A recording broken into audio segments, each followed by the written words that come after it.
2 दिवसापूर्वी या भागाचे आमदार केसरकर यांनी पुन्हा एकदा नव्याने घोषणा केली.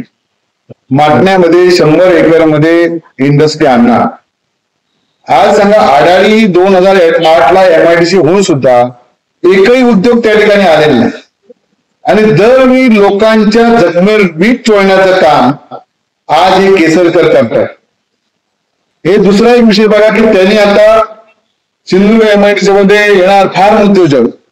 मी आत्ताच अधिकाऱ्यांशी बोललोय इथे येण्यापूर्वी किंवा कुठले उद्योग तुमच्याकडे आले किंवा आता या लोकांनी जे कोण या मिटिंगला आहेत त्यांनी एकाने तरी ऍप्लिकेशन केले का आपल्याकडे? तर नाही. पुढच्या 8 दिवसात आता आचारसंहिता लागेल, पण कुठल्याही लोकांनी ऍप्लिकेशन न करता लोकांना या ठिकाणी बनवाबनवी करायची. आज केसरकरांनी अशा बनवाबनवी सारखा एखादा नवीन पिक्चर काढला तरी उद्या नवर वाटायला नको दरवेळी कुठं. आता तिसरं एक तरी मी काल वाचलंय की 4 दिवसात 250 लोकांना रोजगार देणार. 4 दिवसात MIDC मध्ये आडाळीच्या काय जादूची घंटी फिरणार आहेत का? आज 18 ते 20,000 लोक आज नोकरी निमित्त गोव्याला जातात. आज तिथे चेष्टा केल्यासारखा हा विषय आहे. दुसरा विषय आहे ते की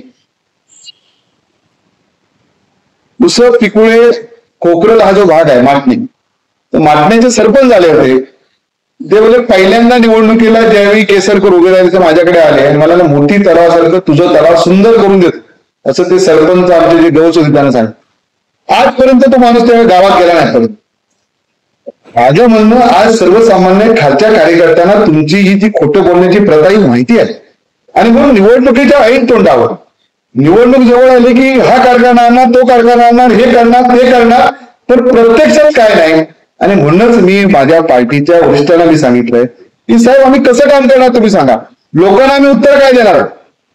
2 लोकांना तरी नोकरी लागणारा एखादा उद्योग त्यांनी इथं आणलेला असेल. मी पुन्हा मागच्या सगळ्या चष्म्याचा कारखाना, सेटअप बॉक्स पुन्हा सांगणार, पण दरवेळी खोटं बोलायचं, रेटून बोलायचं आणि इथल्या जनतेचा विश्वासघात करायचा.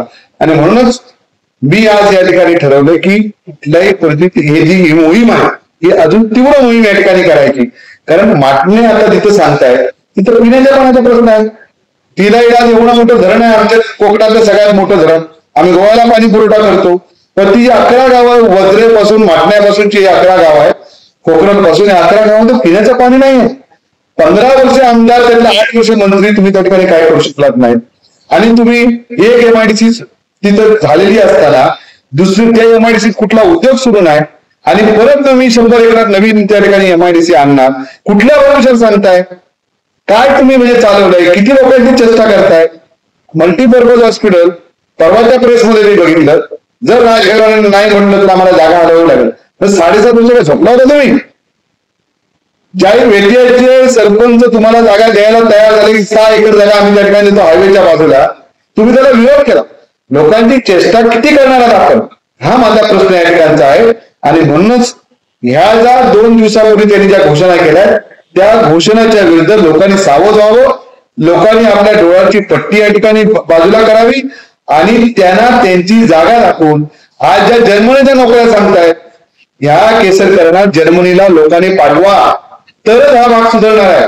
हा भाग 25 वर्ष मागे आलेला आहे. ना कुठला कारखाना, ना कुठला व्यवसाय. जर पर्यटनाच्या माध्यमातून मालवण, तारकर्ली, देवबाग आमच्या जिल्ह्यात 15 लाखापेक्षा जास्त पर्यटक येतात.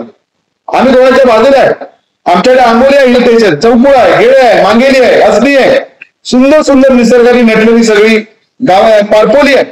आज त्या गावामध्ये आमच्याकडे किती पर्यटक येतात ह्याचा विचार आपण कधी करणार की ज्या पर्यटनाच्या माध्यमातून लोकांनी व्यवसाय सुरू केले त्यांची परिस्थिती कधी समजून घेतली काय? रेडीपासून आरोग्यापासून अगदी चिपीपर्यंत इतके सुंदर किनारपट्टी आहे, तिथं लोक काय येत नाहीत? काय प्रयत्न तुम्ही केलेत हे कधीतरी या ठिकाणी सांगा.